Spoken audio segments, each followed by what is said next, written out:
It just falls out of his hands, and Ramos has only got Brownlee ahead of him. He used it perfectly, and Brownlee with the slam to finish it all off. Gulat na gulat ang world's number 6 na Latvia sa ipinakitang performance ng Gilas Pilipinas. Number 6 sa buong mundo lang naman ang pinaiyak ng ating pambansang koponan. Justin Brownlee delivered timely buckets down the stretch at tumapos ng almost triple-double gear with 26 points, 9 rebounds, and 9 assists to propel the Philippines upang sungkitin ang 1-0 record sa Group A. Hindi rin nagpahuli si Kai Sotto sa kanyang 18 markers at 8 boards. Slices the deep with the reverse stop. Dito ko unang nakitang naglaro ng full confidence si Kai Sotto, mga ka-teammate. Bukod sa buenas, ay talaga nakita kong kagustuhan itong makakuha ng ticket papuntang Paris Olympics.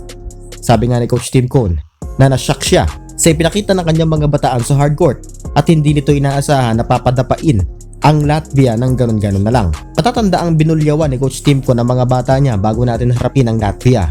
Tila nagtanda ang lahat at naisip nilang tama talaga ang prinsipyo at damdamin ni Coach Tim Cone.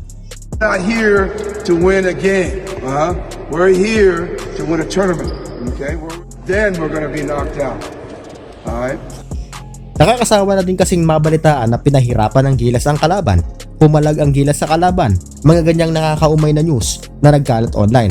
Well, iba talaga mag-motivate at magbigay ng confidence si Coach Tim Cone sa kanyang mga player. Talagang totoo at tapat para sa ating bansa.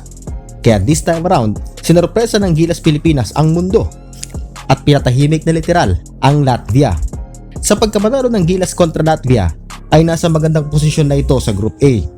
Pero kinakailangan pa rin ipanalo ang kanilang susunod na game against Georgia para maka-advance sa semifinals. Only the winner of the OQT will earn the highly coveted Paris Olympics ticket. Kaya kinakailangan ma-maintain ng Gilas Pilipinas ang momentum kontra Georgia, mga ka-teammate.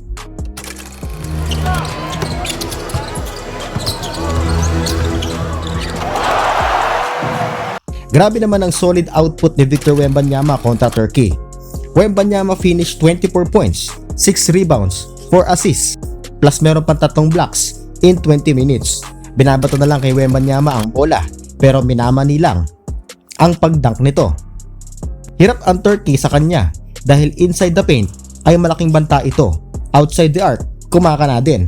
Dagdag pa dyan may pasa, depensa at karisma pa. Talagang wala na. Finish na. Excited na si Wembanyama na makaharap ang Team USA dahil ito talaga ang pinakaantay nito sa kanyang pagbabalik sa international level. Lob pass again. Oh, and it's the reverse alley-oop.